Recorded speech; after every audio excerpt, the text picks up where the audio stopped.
Eu quero convidar você a abrir, por gentileza, a sua Bíblia, na Epístola de Paulo aos Romanos, no capítulo 14, no verso 9. Esse texto, ele vai dar o tom, vai ser o nosso texto base da mensagem. Na verdade, nós temos projetado no telão.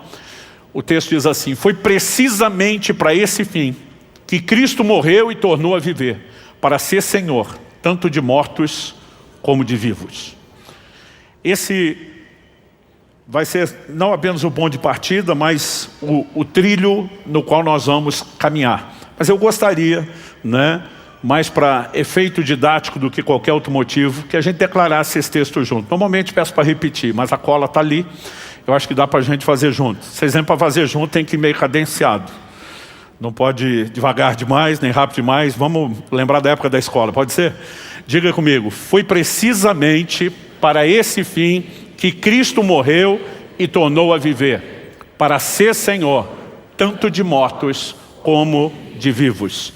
Pai, nós oramos pedindo a graça do Senhor, a ação do Teu Espírito Santo, a iluminação do alto nos nossos corações, para a devida compreensão da Tua Palavra, aquela ação prática, pessoal, individualizada, que só o Senhor pode produzir dentro de cada um de nós. E desde já, nós Te exaltamos, Te glorificamos, pela certeza de que o Senhor nos dará mais do que informação, mas um material que pelo poder do Teu Espírito será trabalhado dentro de cada um de nós. Nós oramos em nome de Jesus. Amém. Bom, como eu disse, esse texto vai ser o nosso ponto de partida e o trilho, mas eu acredito que é algo que a gente precisa destacar a respeito dele antes de avançarmos. Eu diria a você que poucos textos bíblicos apresentam de forma tão clara e ao mesmo tempo, eu diria, abrangente no conceito que traz de si a definição do motivo da morte e ressurreição de Jesus. O apóstolo Paulo é muito contundente. Foi precisamente para esse fim que Cristo morreu e ressuscitou, ou tornou a viver, para ser Senhor, tanto de mortos como de vivos. O tema da minha mensagem hoje é o senhorio de Cristo. E nós precisamos entender o quão central isso é na mensagem bíblica.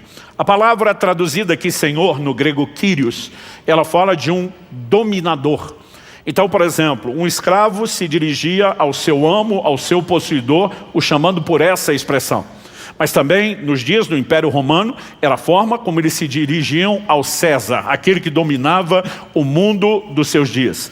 Então, a palavra Senhor, na língua portuguesa, ela tem um peso muito pequeno em relação ao significado que a Bíblia tenta nos transmitir desde Antigo e Novo Testamento. Na nossa cultura, o filho vai dizer para o pai: sim, senhor. Mas é aquele senhor assim, eu até entendo que o senhor tem uma certa autoridade, ou mesmo dentro da cadeia de comando militar. Mas quando eles usavam essa palavra como Senhor, estava dizendo: você é aquele que domina sobre a minha vida, você é aquele que me governa. Aliás, se você olhar a temática do ensino de Jesus, ele fala sobre o reino de Deus.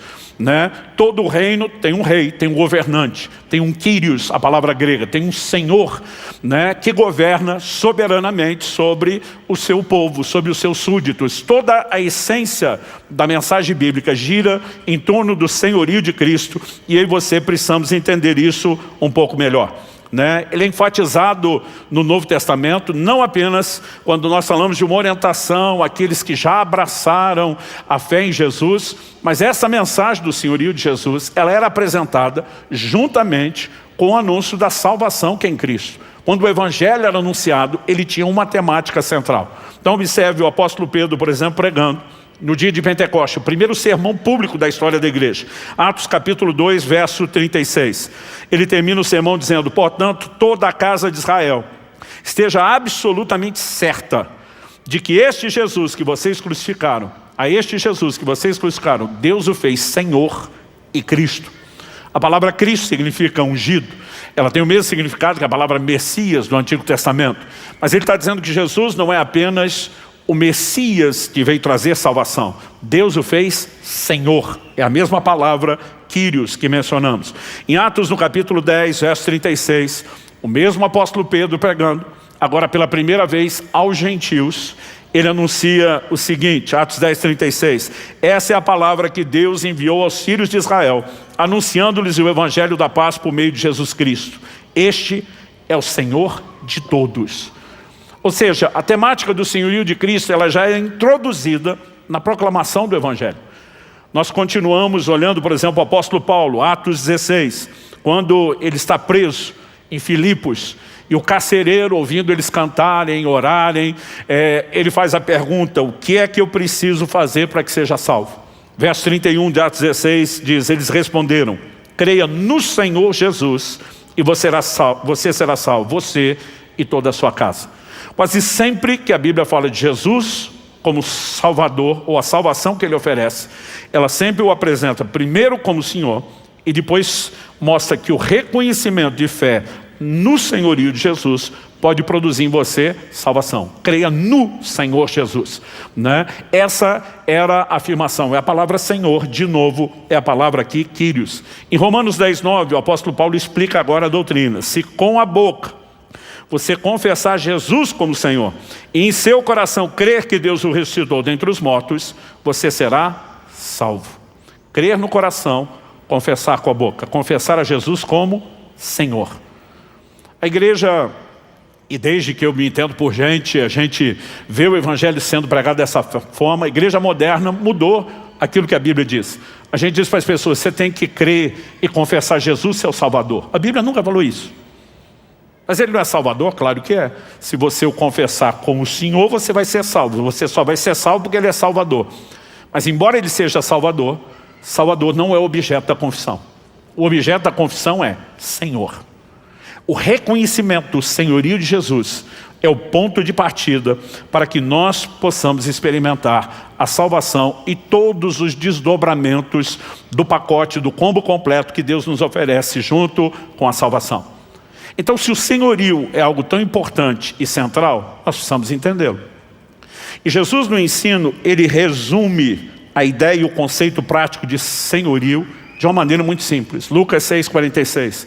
Por que é que vocês me chamam Senhor, Senhor, Kyrios, Kyrios, e não fazem o que eu vos mando? Jesus está dizendo que na prática, a essência do senhorio é definida pela obediência. Então, eu quero chamar a sua atenção para o assunto da obediência, mas relacioná-lo com a ideia e o conceito do senhorio de Cristo. Eu sei que esse é um assunto que merece muito a nossa atenção. Final de 2023, um ano e pouquinho atrás, eu preguei aqui algumas mensagens sobre obediência. Em janeiro do ano passado, saí para um retiro de jejum e oração.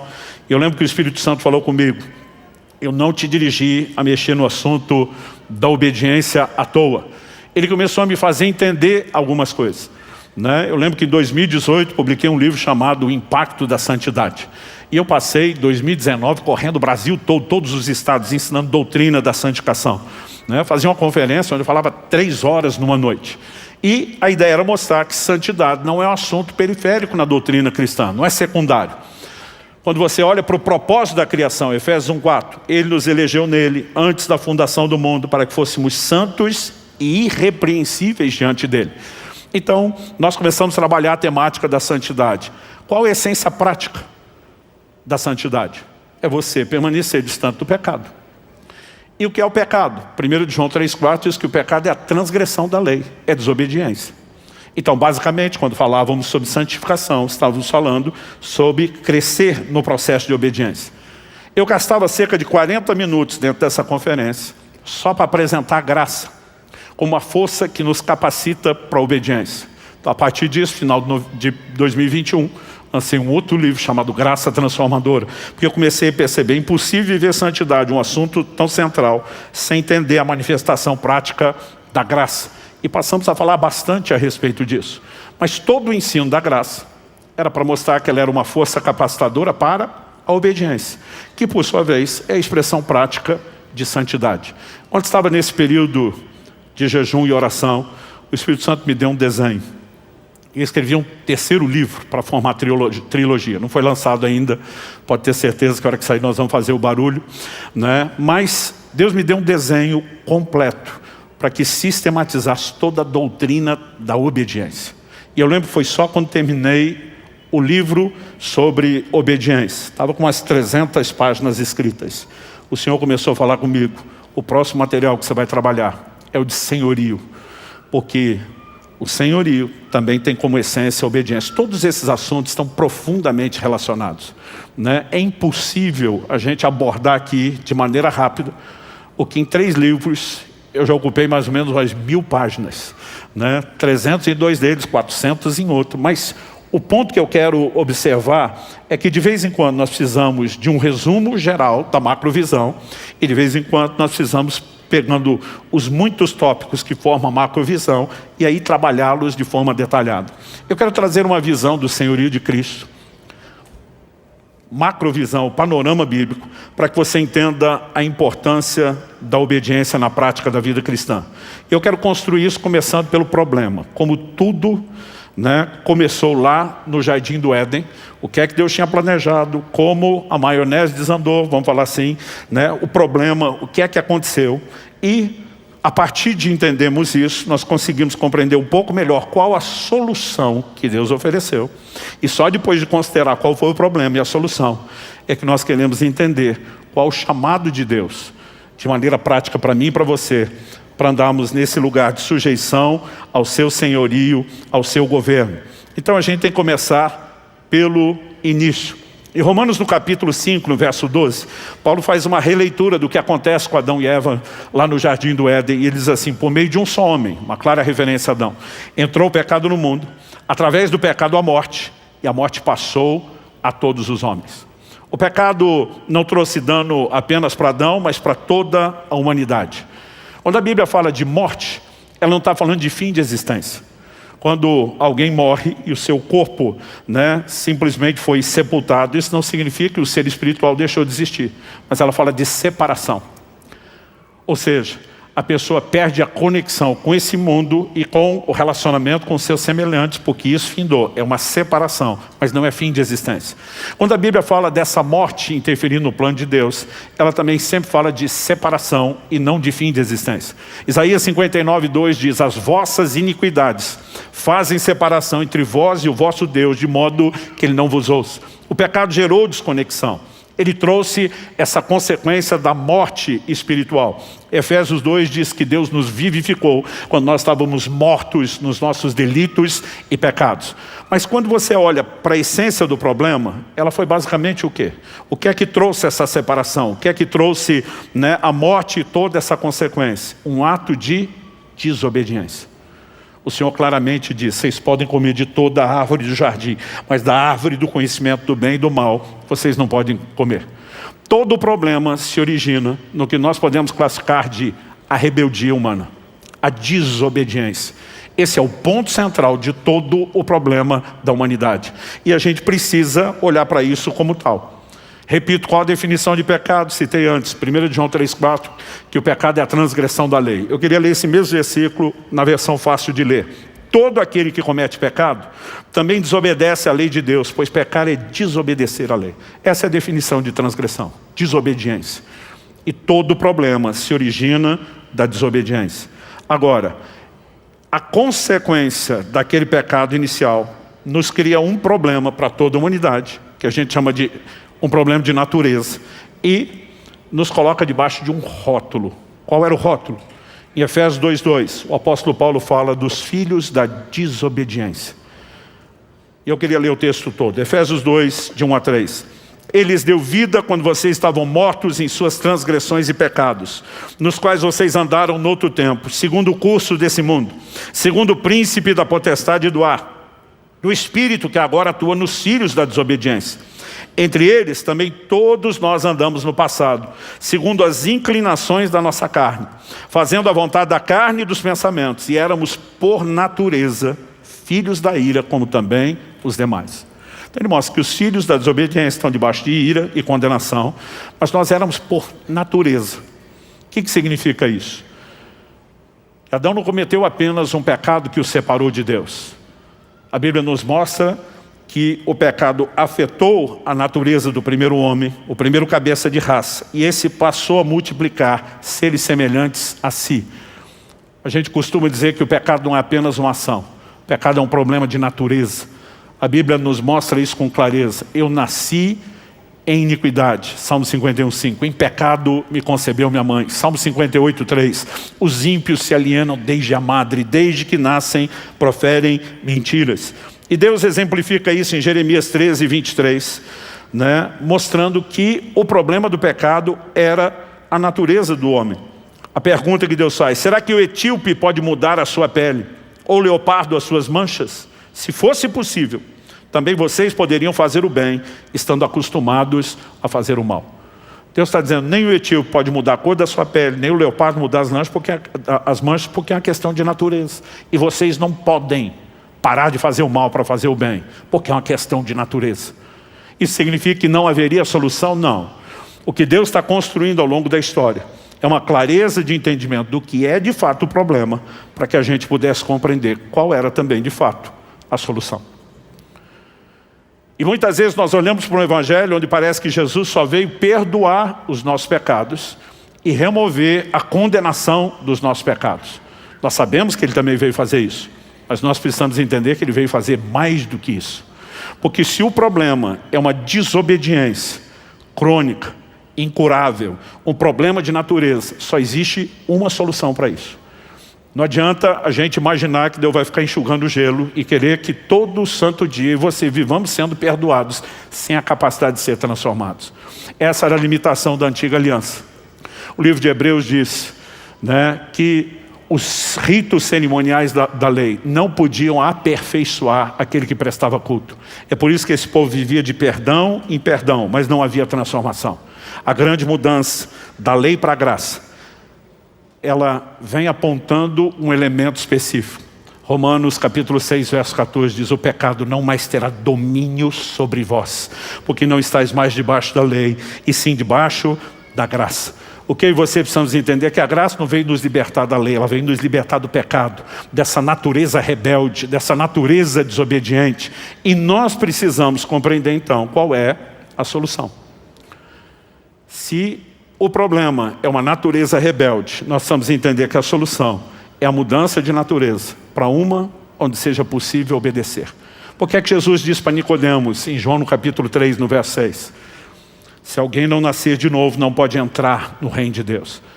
Jesus está dizendo em outras palavras para Nicodemos, o problema da humanidade foi o nascimento, foi aí que deu ruim.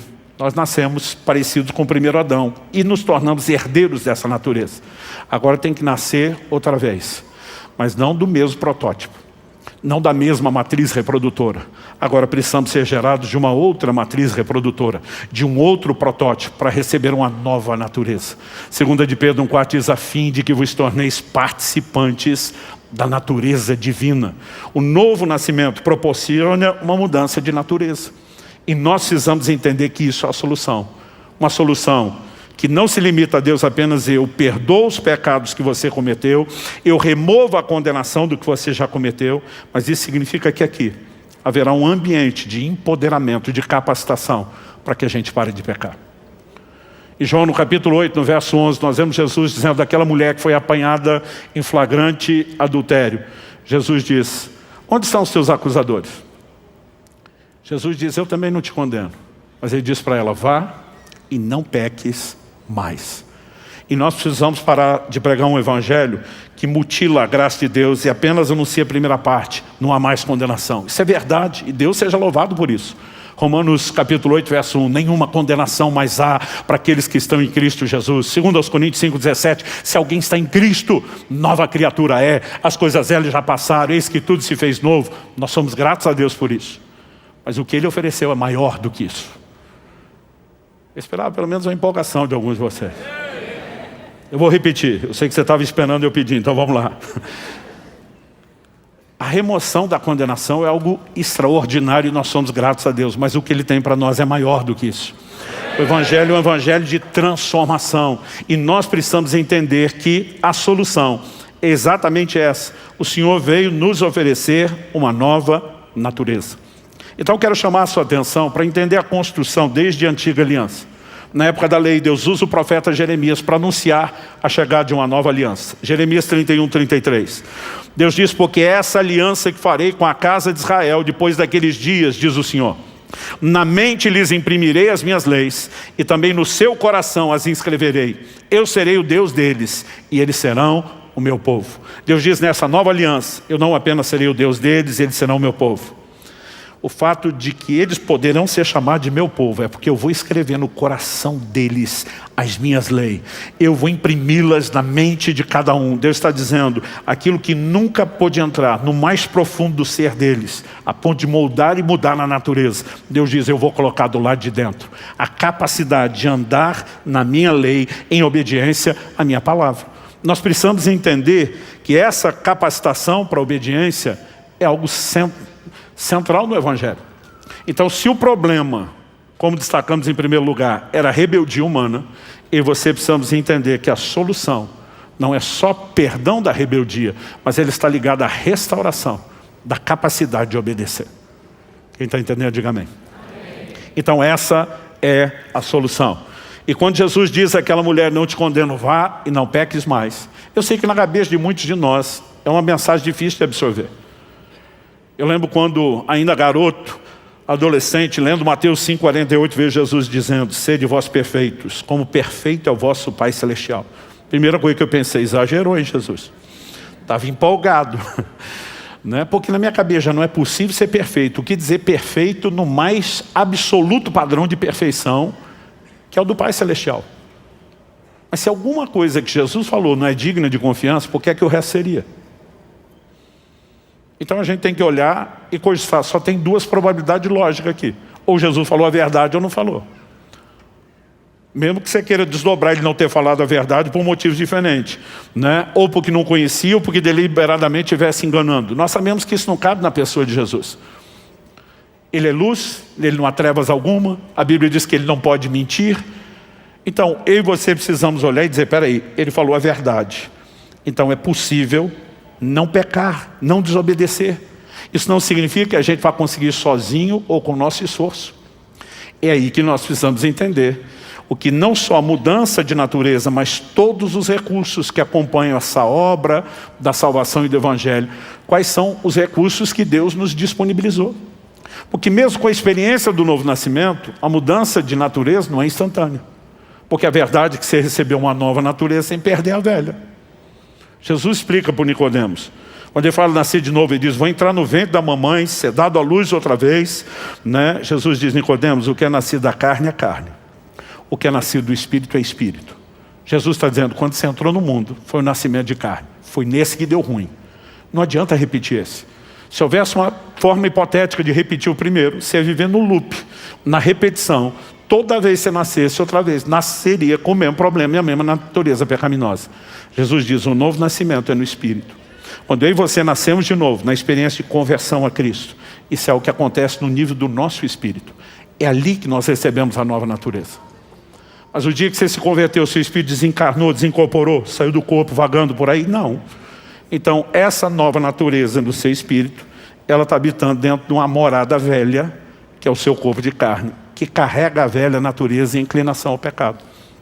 E aí nós vamos ter que entender a orientação bíblica prática. Se despir do velho homem, está falando do comportamento antigo, e se revestir do novo. A transformação não é instantânea, o aperfeiçoamento não é instantâneo. Né? O livro de Provérbios já dizia, Provérbios 4,18, que a vereda do justo é como a luz da aurora. Vai brilhando mais e mais, até ser dia perfeito, a progressividade. O Novo Testamento vai dizer em 2 Coríntios 3,18 que o Espírito nos transforma de glória em glória na imagem do Senhor.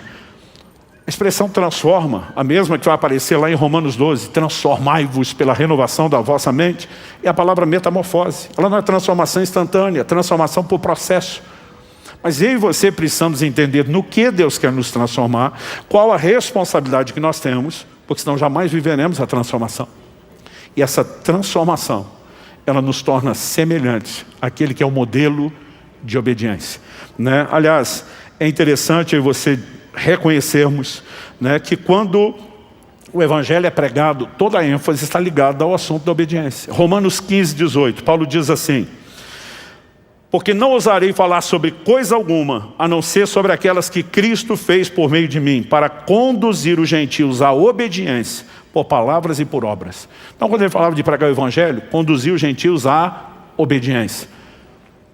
Essas afirmações não estão aí na Escritura à toa. Aliás, nós podemos dizer que a obra de Cristo, na minha e na sua vida, mudou o rótulo que nós tínhamos. Filhos da desobediência era parte do passado. Em 1 de Pedro, capítulo 1, versos 14 e 15, a Bíblia diz: como filhos da obediência, não vos amoldeis às paixões que tinhas anteriormente, na época da desobediência, na vossa ignorância. Pelo contrário, segundo é santo aquele que vos chamou, tornai-vos santos também vós mesmos em todo o vosso procedimento. Toda a conduta e o comportamento do cristão precisa de transformação. E nós precisamos entender que isso não é apenas uma exigência, não é apenas uma imposição que Deus vai nos cobrar o tempo todo, mas é um projeto, é um alvo, e Ele tem toda uma capacitação para nos conduzir a tal. Mas nós precisamos entender o que Deus quer, se nós queremos corresponder com Ele e de fato dar a devida resposta. Não importa se a gente vai falar do primeiro tópico do problema, ou se nós vamos falar do segundo que estamos abordando agora, que é a solução. O primeiro do problema era a rebeldia. A solução é a restauração da obediência. Quando você olha para a definição do Evangelho, do que aconteceu com Adão, do que Cristo veio fazer, nós temos aí uma temática comum. Romanos 5,19. Paulo diz assim: porque pela desobediência de um só homem, Adão, muitos se tornaram pecadores. Assim também, por meio da obediência de um só, muitos se tornarão justos. A própria obra de Adão, que compromete tudo, é apresentada como desobediência. Mas aquela que Cristo veio para reverter o que o primeiro tinha feito, é apresentado como um padrão de obediência. E nós precisamos entender, o Evangelho transita, dentro desse cerne. A própria perdição eterna é anunciada não só para os que não creem. Nós sabemos que Jesus disse: quem crê será salvo, quem não crê já está condenado. Mas nós precisamos entender que a Bíblia o tempo todo também relaciona isso com obediência ou desobediência. 2 Tessalonicenses capítulo 1, final do verso 7 e o verso 8. Falando do retorno de Cristo, a Bíblia diz: quando do céu se manifestar o Senhor Jesus, com os anjos do seu poder em chama de fogo, tomando vingança contra os que não conhecem a Deus e contra os que não obedecem ao Evangelho do nosso Senhor Jesus. Então, toda a temática proposta agora, na obra de Cristo, tem a ver com obediência, porque Ele está se concentrando na solução do que era o problema: rebeldia e desobediência. A gente precisa dessa macrovisão. Senão é difícil até entender o lugar de importância, que a obediência tem. Então, destacado o problema, que era a rebeldia humana, enfatizada a solução, que envolve o empoderamento, a capacitação para a obediência. Nós precisamos crer nessa capacitação. Eu olho para muito cristão e parece que eles acreditam que a tentação é algo sobrenatural, mas que resisti-la seria um esforço humano natural. Como é que nós vamos ganhar essa guerra? Aliás, eu brinco que o crente, quando peca, não lembra dos textos bíblicos. Mas depois que peca e vai confessar, a verdade, muito crente não confessa, ele justifica. Eu brinco que o mesmo crente que não lembrou do texto bíblico na hora de pecar, ele vira teólogo depois que pecou. Outro dia um falou para mim: pastor, como diz a Escritura? E aí começa a citar Romanos 7 de cor: miserável homem que sou, quem me livrará do corpo dessa morte? O bem que eu quero, esse eu não faço, o mal que eu não quero, esse faço. Tipo assim, não tem jeito. Eu falei: filho, Romanos 8, versículo 2. Porque a lei do Espírito da vida em Cristo Jesus te libertou da lei do pecado e da morte. Nós precisamos olhar para a palavra de Deus de forma correta. Um dia perguntei para um que tinha me confessado uma bobagem que fez. Falei: como é que você conseguiu chegar a esse ponto? Ele falou: culpa do Satanás. Eu falei: tenta outra. Essa Eva já tentou. O Adão jogou a culpa em Deus, na mulher, a mulher jogou a culpa no cão. Eu falei: tenta outra que essa não corre. Não, pastor, está lá na Bíblia que o Satanás é tentador. Ele é o tentador, ele me tentou, a culpa é dele. Eu falei: 1 Coríntios 10:12 diz: o que está em pé, cuide para que não caia. Depois de chamar a gente a responsabilidade de ficar em pé para não cair. No versículo seguinte, o verso 13, Deus diz assim: não vos sobreveio tentação que não fosse humana. O texto diz que Deus é fiel, não permitirá que eu e você sejamos tentados além das nossas forças. E ainda afirma: pelo contrário, juntamente com a tentação proverá livramento. Então o que é que eu e você precisamos entender? Se a Bíblia está dizendo que não vos sobreveio tentação que não fosse humana, a tentação é humana. ela é natural, ela não é sobre-humana, não é sobrenatural. Mas o cara insistia, mas Satanás é o tentador. Eu falei, criatura, para. Satanás está do lado de fora. A tentação está do lado de dentro. Ele olhou para mim e falou, como assim? Eu falei, Tiago 1,14. Cada um de vós é tentado quando atraído e enganado pelo próprio desejo. Eu falei, a sua concupiscência, seu desejo que te trola. Não, mas Satanás é tentador. Eu falei, vamos lá, o tentador está do lado de fora, a tentação está do lado de dentro. O tentador é sobrenatural, porque ele é um ser espiritual, mas a tentação é um desejo natural. O tentador externo, do lado de fora, sobrenatural, não pode enfiar a goela abaixo dentro de você, é um desejo que você não tem. O máximo que ele pode fazer do lado de fora é botar o cardápio debaixo do seu nariz e provocar e estimular o seu desejo. Então, o tentador é sobrenatural, a tentação não é. E se a gente não reconhecer isso, gente, nós não vamos longe. Porque se a tentação é sobrenatural e eu tenho que vencê-la no meu esforço natural, deu ruim. Você já deu um perdido antes de começar, consciente ou inconscientemente. Agora, o que é sobrenatural nessa história? Não é, nunca foi, nunca será a tentação. Deus está dizendo, não sobreveio tentação não fosse humana. Deus está dizendo, isso é natural. Então, o que é sobrenatural? O livramento. Deus proverá livramento. A única coisa sobrenatural é a capacitação para vencer a tentação.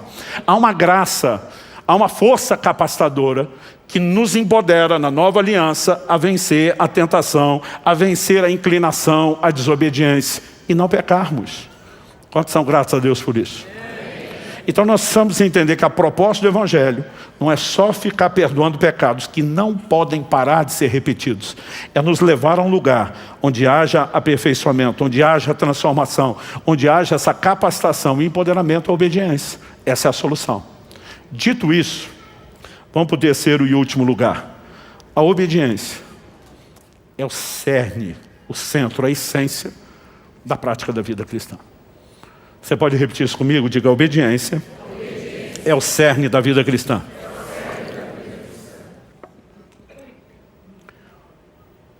Por que é que nós estamos aqui hoje? Reunidos como discípulos de Jesus, como igreja? Por causa de uma ordem de Jesus. Então lá na grande comissão, registrada em Mateus 28, 19 e 20, nós vemos Jesus declarando, portanto vão, façam discípulos de todas as nações, batizando-os em nome do Pai, do Filho e do Espírito Santo. Quantos são gratos por ser discípulos de Jesus, por terem sido batizados? Mas era só isso. Fazer discípulos das nações e batizá-los, não. Verso 20. Ensinando-os a guardar todas as coisas que tenho ordenado a vocês. Jesus simplifica o motivo pelo qual eu e você nos tornaríamos discípulos, seríamos batizados. Andar em obediência ao que Ele nos ordenou. Obediência é o cerne da expressão prática da vida cristã. E se você começar a observar qual é a relação que a obediência tem outros assuntos que são alicerces, fundamentos, né, da nova aliança, você começa a entender um pouco melhor a sua importância. Então vamos falar da fé. Abacuque capítulo 2, verso 4 diz que o justo viverá da fé. Efésios 2,8 diz que nós somos salvos pela graça mediante a fé. Mas não é apenas ser salvo pela fé. A Bíblia fala de viver pela fé. Em Romanos 1,17, a Bíblia diz que a justiça de Deus se revela no Evangelho de fé em fé. Assim como a transformação é progressiva de glória em glória, há um crescimento na fé. Então é fé para a salvação, mas é cada vez mais fé. E aí, o apóstolo Paulo escrevendo aos Romanos vai estar Abacuque 2,4. Pois está escrito, o justo viverá da sua fé. Todo o nosso relacionamento com Deus é fundamentado em fé. Hebreus 11,6 diz, sem fé é impossível agradar a Deus. Tiago capítulo 1, diz lá no verso 6, peça porém com fé, não duvidando, pois o que duvida é semelhante à onda do mar, levada, agitada pelo vento. Não pense tal homem que receberá do Senhor coisa alguma. Sem fé ninguém recebe nada de Deus. Nenhum de nós vai questionar o quão central é a fé em toda a relação com Deus. E por que estamos mexendo no assunto da fé? Para ver a relação que a fé tem com a obediência. Em Romanos, e a Epístola de Paulo aos Romanos é o maior tratado bíblico sobre justificação, graça e fé. Em Romanos, no capítulo 1, nos primeiros versículos, especificamente o verso 5, Paulo está abrindo a epístola, faz as saudações. Um dos primeiros comentários que ele faz vai ser repetido num dos últimos versículos no final da epístola. Romanos 16, 26. Nos dois está a mesma frase. Qual é a frase? O apóstolo Paulo fala do motivo pelo qual o evangelho foi dado. Ele diz assim, para a obediência da fé. Quando a Bíblia fala da fé, não é apenas algo para ser crido, como se a fé fosse uma espécie de sentimento. Essa fé, ela se expressa por meio de ações. Às vezes os crentes fazem muita confusão, porque Paulo, quando vai falar da salvação, ele diz, pela graça sois salvos mediante a fé, isso não vem de vós, é um dom de Deus, não vem das obras para que ninguém se glorie. Aí nós temos um segmento no nosso meio que diz, onde tem fé não pode ter obras. Nunca foi o que Paulo falou. Porque eu citei aqui Efésios 2, 8 e 9. Você pega o verso 10, que na sequência diz, pois somos feitura dele, criados em Cristo Jesus para as boas obras. Então o que a gente diz é que o crente não é salvo pelas obras, mas ele foi salvo para as obras. Não é porque tem fé que as obras não estão presentes. Só que Tiago vai explicar isso de uma maneira ainda mais clara. Tiago diz assim, me mostra a sua fé sem obras, que eu pelas minhas obras mostro a você a minha fé. A Bíblia diz que a fé tem uma confissão, tem que crer no coração e falar com a boca. A Bíblia diz que a fé tem uma visão, Moisés ficou firme como quem vê o invisível. E a fé tem ação, gente. Qual é a ação prática da fé? A obediência. Então vamos falar da fé que salva. A gente disse no início que não é apenas reconhecer Jesus Salvador, mas é crer e confessá-lo como Senhor. Senhor significa que Ele é o governante, Ele é o rei, e Ele governa soberanamente sobre mim como súdito. Aí eu declaro que eu creio nisso a ponto de ser salvo. Mas eu não obedeço o meu Senhor no dia a dia. A minha conduta está alinhada com a minha fé? Evidentemente que não. Então nós precisamos entender que a obediência é talvez a maior expressão de fé que nós podemos encontrar nas Escrituras. E aí você entende por que ela é um assunto tão central. Vamos pular para outro exemplo. E a ideia aqui não é esgotar. Vou falar só de 3. De vários que poderíamos falar e que talvez eu fale mais ao longo do ano aqui. Quando questionaram a Jesus, lá em Marcos 12, de 28 a 31, sobre qual era o maior, o principal, o primeiro mandamento. Você lembra a resposta de Jesus, citando o livro de Deuteronômio? Amarás o Senhor teu Deus de todo o teu coração, com toda a tua alma, com todo o teu entendimento, com todas as tuas forças. Marcos 12, 30. Se amar a Deus é o maior mandamento, nós precisamos entender biblicamente qual é a melhor expressão do nosso amor para com Deus. E Jesus define isso em poucas palavras em João 14, 21. Aquele que tem os meus mandamentos e os guarda, esse é o que me ama. Ele está dizendo, se você me ama, eu não quero só ouvir a sua boca dizendo isso. Eu quero ver suas ações de obediência expressando isso. Quando era garoto, se aproximava alguma data festiva que envolvia meu pai, aniversário dele, ou Dia dos Pais, e a gente começava a rodear, perguntar o que ele queria ganhar de presente. Evidentemente, íamos pagar com o dinheiro dele, mas a gente queria fazer a cortesia com o chapéu dele mesmo. Para mim era frustrante, porque meu pai sempre dizia, vocês não precisam me dar nada. O único presente, o melhor presente que vocês podem me dar, é obediência. Para mim aquele era um clichê que eu não aguentava ouvir. Mas um dia meu pai falou, um dia você vai ser pai e vai me entender. E quando me tornei pai, não entendi só ele. Eu entendi a expectativa do Pai Celestial, que espera que nós, os seus filhos, possamos valorizar obediência. Entender que isso é um ato que expressa não apenas amor, mas honra. Jesus é claro nisso. Se aquele que tem os meus mandamentos e os guarda, esse é o que me ama. Então qual é a forma como eu e você vamos expressar fé na conduta prática do dia a dia em Jesus, nosso Senhor? Obediência. Qual é a forma como expressamos o nosso amor por Ele? O cumprimento do maior mandamento? Obediência. E nós falamos a respeito de salvação, mas a salvação depende do reconhecimento do senhorio. Então vamos voltar na declaração de Paulo. Se no teu coração creres que Deus ressuscitou Jesus dentre os mortos e com a tua boca confessares Jesus como Senhor, será salvo.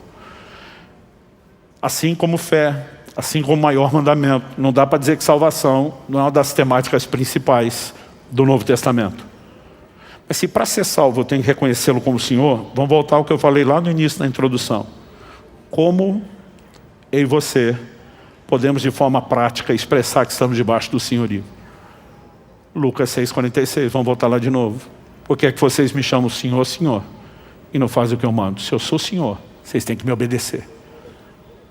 Então, se a essência do senhorio é a obediência, e a essência da salvação é o reconhecimento do senhorio, como é que vamos transitar em qualquer dos principais assuntos da doutrina bíblica sem passar pelo terreno da obediência?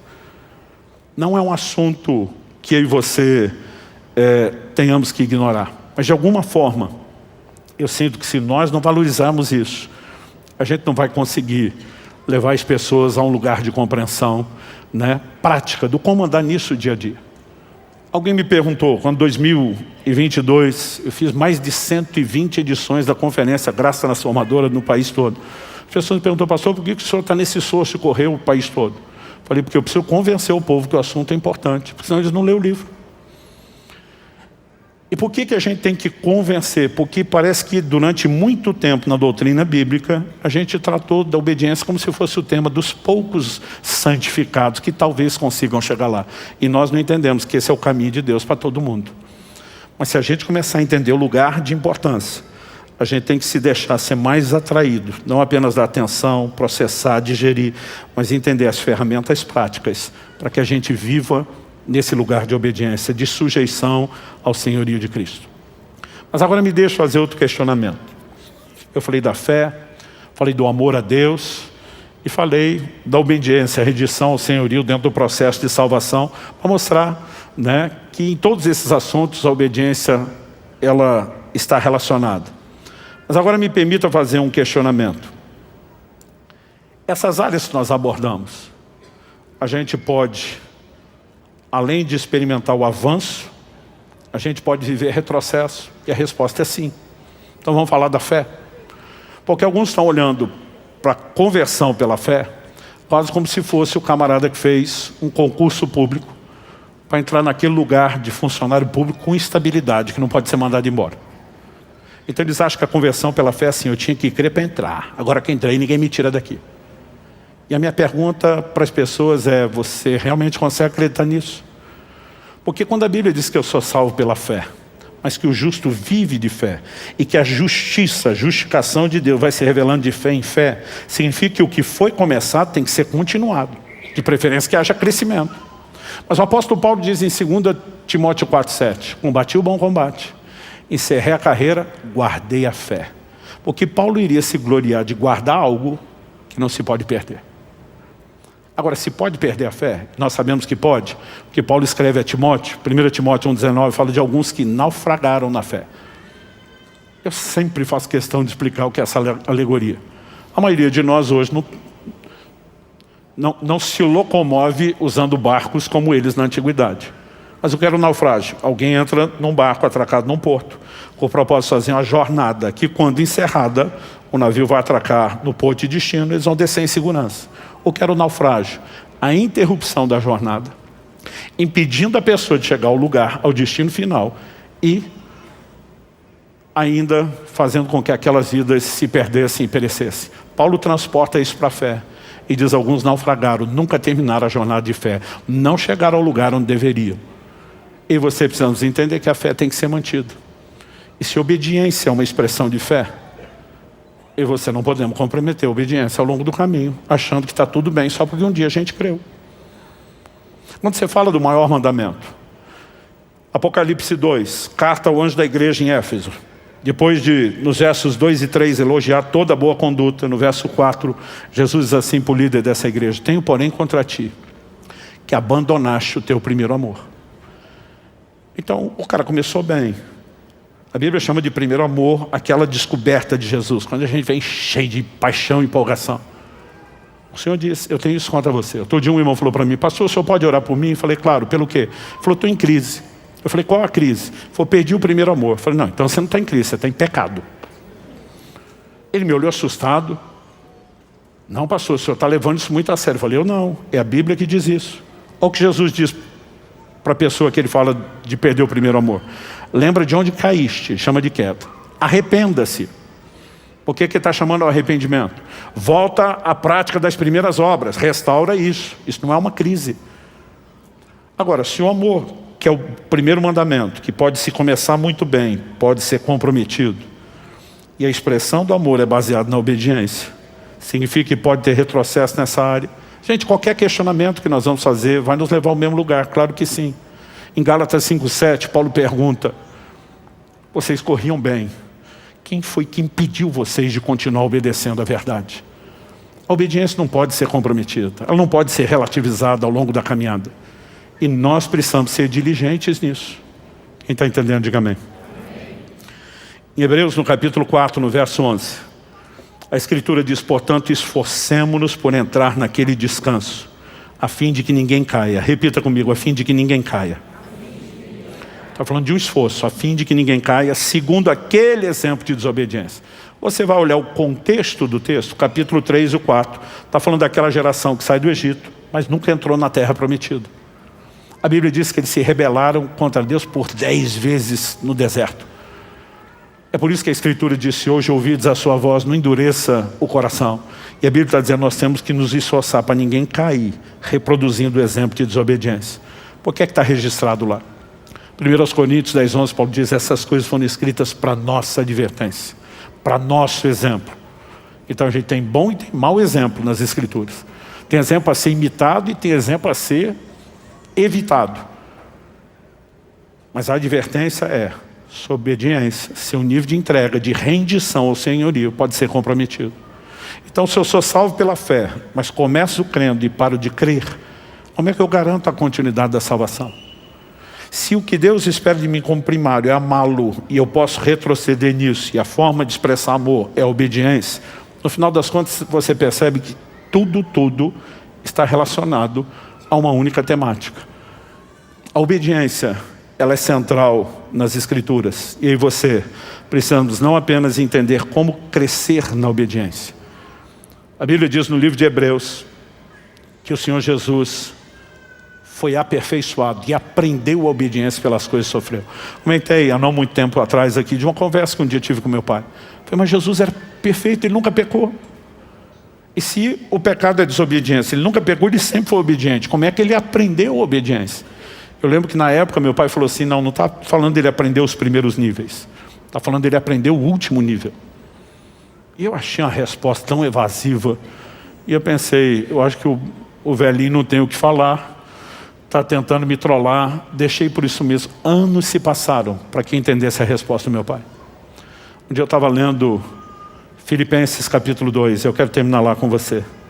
Se você puder, abra comigo Filipenses capítulo 2, verso 5.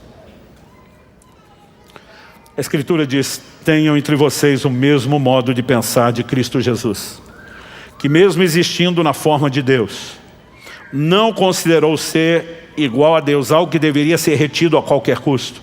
Pelo contrário, ele se esvaziou, assumindo a forma de servo, tornando-se semelhante aos seres humanos, e reconhecido em figura humana, ele se humilhou, tornando-se obediente até a morte, e morte de cruz. Esse até a morte está falando do último nível da obediência. E esse, embora Jesus nunca tenha transgredido em absolutamente nada, ele não havia sido testado nesse nível. E quando chega a hora, você conhece o dilema do Getsemane: Pai, se possível, passa de mim esse cálice. Hebreus capítulo 5 diz que ele ofereceu com lágrimas um forte clamor, súplicas àquele que o podia livrar da morte. Basicamente Jesus está dizendo: se tiver um plano B. Mas ao mesmo tempo ele dizia: mas seja feita não a minha, seja feita a sua vontade. Esse homem que nunca desobedeceu ainda está sendo aperfeiçoado e aprendendo os próximos níveis. A pergunta é: e aí você? Mas só existe um lugar onde nós podemos estar. A Bíblia diz que Jesus se ajoelha diante do Pai. Eu honestamente não concordo com as igrejas que pregam que você só pode orar de joelhos. Eu fico imaginando que não foi o jeito que Jonas orou dentro do peixe, não foi o jeito que aquele ladrão da cruz orou. Nós temos vários exemplos de gente que orou sentado de joelhos. Mas nós somos de um extremo a simplesmente combater que não tem que ser só de joelho, para quase nunca orar de joelhos. E nós temos vários exemplos bíblicos. Paulo diz: por essa causa me coloco de joelhos diante do Pai.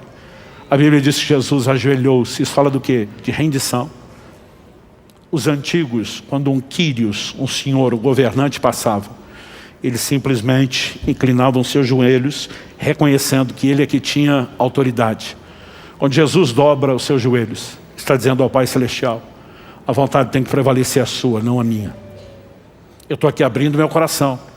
Eu estou falando dos meus sentimentos, da minha dor, mas o que eu mais quero é me sujeitar à sua vontade. Agora a Bíblia diz que porque agiu dessa forma, olha o que a Bíblia diz, verso 9 de Filipenses 2, vou ler do 9 ao 11. Por isso, também Deus o exaltou sobremaneira, e lhe deu o nome que está acima de todo nome, para que ao nome de Jesus se dobre todo o joelho, nos céus, na terra e debaixo da terra, e toda língua confesse que Jesus Cristo é Senhor, para a glória de Deus Pai. Deixe-me te dizer como é que tudo termina. O Evangelho era anunciado falando que Deus fez de Jesus Senhor e Cristo, que Ele é o Senhor de todos. Para esse fim Cristo morreu e ressuscitou, lemos no início, para ser Senhor tanto de mortos como de vivos. A verdade é que haverá um dia do desfecho de todas as coisas, onde a Bíblia diz, todo joelho há de se dobrar diante dele, reconhecendo, você é Senhor Kyrios, você é o governante absoluto. A Bíblia diz onde isso vai acontecer, o joelho de toda criatura, nos céus, anjos, na terra, homens, mas a Bíblia diz debaixo da terra, até mesmo demônios, um dia vão se curvar diante dele, dizendo só Jesus é Kyrios.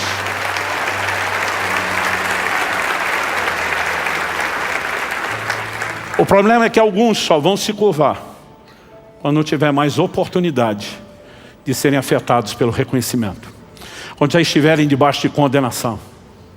Honestamente, eu espero que os meus e os seus joelhos estejam se dobrando, não só desde já aqui na terra, mas que a gente esteja na turma dos que nos céus vão se curvar diante dele. Porque debaixo da terra não é o plano de Deus para nenhum de nós. O problema é que os que deixarem para reconhecer o senhorio só depois, não poderão ser afetados mais pelo reconhecimento. Hoje, o reconhecimento de rendição voluntária, aquele que é Senhor, é uma volta ao plano original de Deus, que cria o homem para andar em obediência. Deus não tem nenhuma necessidade da nossa obediência. Mas sem obediência existe separação. Nós não temos mais conexão, intimidade, comunhão com o Criador.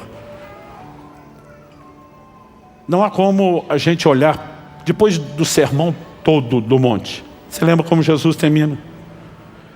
Ele termina ensinando sobre a importância de não ser apenas ouvinte, mas ser praticante. Deus espera que eu e você não apenas conhecemos a palavra, espera que a gente ande nela. A Bíblia fala, o apóstolo Paulo escreve sobre alguns que têm aparência de piedade, mas negam o poder. Ele fala como crente, ele age como crente, ele veste como crente, ele vai nos ambientes de crente. Mas a conduta do dia a dia está negando o poder que empodera para a obediência. Porque de alguma forma, às vezes nós estamos querendo viver o ambiente, mas nós estamos negando a essência. Ter Jesus como Senhor é mais do que ter uma confissão. Nós precisamos demonstrar isso a cada atitude.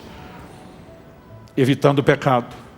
Onde existe algum tipo de pecado cometido, e o pecado deveria ser uma surpresa e não planejamento, e você precisa ter atitudes imediatas de arrependimento, de humilhação, de conserto, onde a gente volta a se sujeitar ao senhorio de Jesus. O senhorio de Jesus é o tema central, essa é a razão pela qual ele veio. E aí você acreditar que ele morreu e ressuscitou só para perdoar pecados, mas não deixá-lo ser Senhor da nossa vida, não poderia estar mais incompleto ou mais distante da verdade. Eu não vim te apontar o dedo, nem jogar pedra em você. Honestamente, eu fico pensando que essas são verdades que eu queria ter entendido com mais clareza desde o início da caminhada. Eu queria ter sido exposto a esse tipo de ensino e de compreensão mais rápido. Porque isso nos permite, ao entender o que Deus quer, saber exatamente o que é que nós precisamos para corresponder com Ele, para estar dentro daquilo que Ele tem para nós. Então, eu gostaria que nós pudéssemos encerrar tendo um tempo de oração.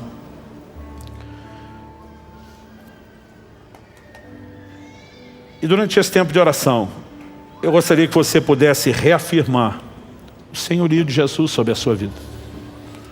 Talvez você esteja nesse lugar pela primeira vez ou nos acompanhando pela transmissão e você ainda não fez de Jesus o seu Senhor. Eu não estou falando de ser simpatizante dele. Eu não estou falando apenas de acreditar que ele existe. A fé que salva, ela reconhece o que Ele fez. Ele veio restaurar o problema da rebelião, nos levando de volta a um lugar de obediência. E o primeiro passo que nós precisamos dar é a rendição ao governo dele, dizendo: eu me submeto, eu te reconheço, Quírios, Senhor da minha vida. Se você não fez isso ainda, eu não quero que você vá embora sem tomar a decisão mais importante da sua vida, dessa atual terrena e da vida eterna futura. Talvez haja pessoas aqui no nosso meio nos acompanhando que um dia tomaram essa decisão. Mas vocês, talvez hoje se classifiquem naquele time dos Gálatas, para quem Paulo fala: vocês corriam tão bem. Quem impediu vocês de continuar a obedecer? Por que é que vocês arrefeceram da obediência? Isso significa que tudo está acabado? Não. Significa que o Deus que te ama profundamente está te chamando de volta. Dizendo: vamos retomar a corrida, vamos recomeçar. Você pode voltar a esse lugar. E talvez você precise hoje de uma reconciliação formal com Ele. De um recomeço, mais uma vez. Mas eu creio que todos nós precisamos nos expor a uma ação e um toque de Deus.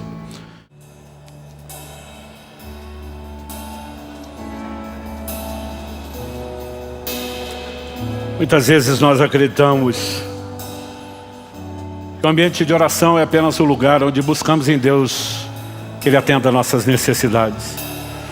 E nós precisamos compreender que a oração vai muito, muito além disso. Nós precisamos aprender a praticar esse ambiente de rendição, do qual Jesus nos deu exemplo. Seja feita não a minha, mas a sua vontade. Momentos onde você sente sua carne está sendo atraída para fazer aquilo que desagrada a Deus. E você vai para o lugar da oração: não me deixe cair em tentação, livra-me do mal. Senhor, eu não quero agradar a minha própria natureza carnal, eu quero agradar o Senhor. Estou buscando recursos. A Bíblia diz que eu e você temos que nos achegar ao trono da graça. Há uma interação com essa graça que nos capacita. E a melhor forma é por meio de uma vida de oração. Jesus diz: vigiai e orai para que não entreis em tentação. Alguns de nós só vamos orar depois de ter caído. Você não precisava nem entrar. Há um lugar de rendição que nós precisamos praticar.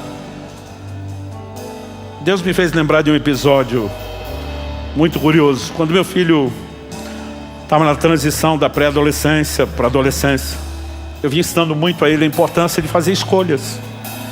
Eu dizia: filho, você é livre para fazer suas escolhas, ou você acaba se tornando escravo das consequências.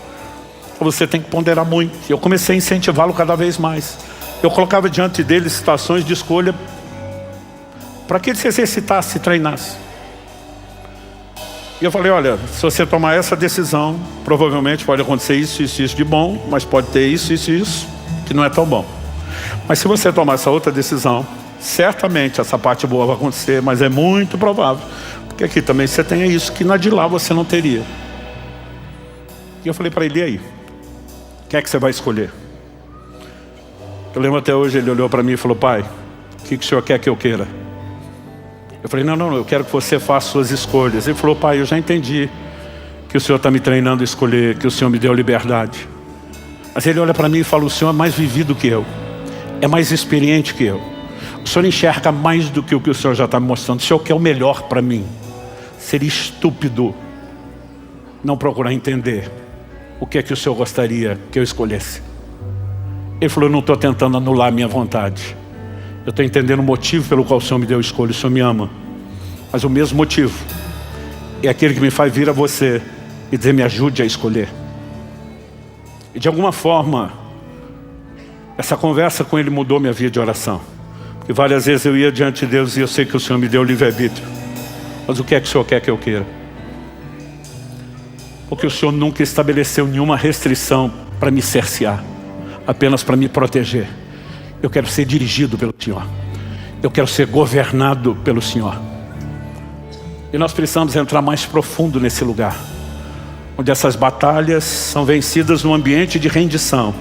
E a gente depois passa a experimentar de maneira mais clara o governo do Senhor na nossa vida. Você recebe essa palavra em nome de Jesus? Vamos ficar em pé. Antes de terminar, eu vou pedir, por favor, não saia correndo. Nós queremos orar com dois tipos de pessoa. Quem que está na escala, Regi, vem para cá. Te dá o privilégio de fazer essa oração. Aqueles que ainda não tomaram a decisão de entregar a sua vida a Jesus, ou que precisam de uma reconciliação. Talvez você diga, pastor, não é que eu não decidi, mas parece que pela primeira vez caiu a ficha. A sensação que eu tenho é que eu nem sabia direito no que eu estava crendo. E hoje, eu já fiz isso antes, mas meu coração está apertado para reconhecer publicamente o senhorio de Jesus. Eu quero que você escute seu coração. A Bíblia disse, hoje ouvi de sua voz, não endureça o coração. Às vezes a gente não entende. Parece que tem algo lá dentro dizendo que você precisa disso. Mas para aqueles de vocês que querem, pela primeira vez, entregar a vida a Jesus, ou estabelecer um ato de reconciliação depois de ter se afastado, ou mere e simplesmente vou abrir uma terceira possibilidade. Reafirmar o senhorio de Jesus, talvez de uma forma como você não fez e não entendeu antes. Nós queremos terminar abrindo essa oportunidade. Mas a gente não quer orar com você aí onde você está. Nós esperamos de você um posicionamento, porque essa foi a instrução do nosso Senhor, o Quírios, aquele que é o governante. E diz, todo aquele que me confessar diante dos homens, eu também o confessarei diante do meu Pai e dos anjos que estão nos céus. Mas ele diz, quem me negar diante dos homens, eu também o negarei diante do meu Pai e dos anjos que estão nos céus. Então a gente entende que isso se resolve publicamente. Mas para você, principalmente se é um visitante, não se sentir constrangido, eu quero que você saiba que essa audiência não está aqui julgando você. Eles estão torcendo por você. A Bíblia diz que há festa nos céus quando um pecador se arrepende. Jesus mandou a gente orar que a vontade de Deus seja feita aqui na terra como é feito no céu. Então ele queria que tivesse festa. Então esse é um momento do culto que nós mais esperamos. E quando aqueles de vocês vão tomar essa decisão, a tomam. Não se assuste com o barulho, que nós fazemos festa. Nós celebramos. Então você não está no ambiente onde será julgado, será apoiado. Mas é muito importante que você manifeste publicamente a sua fé. Então, dito isso, eu quero perguntar aos que precisam entregar a vida a Jesus a primeira vez, ou que precisam de uma reconciliação. Quantos nessa manhã querem tomar essa decisão? Levante bem alto sua mão, mais alto que você puder. Eu vou pedir que mais do que levantar a sua mão, eu vou pedir que você saia do seu lugar, venha aqui na frente, pertinho da gente.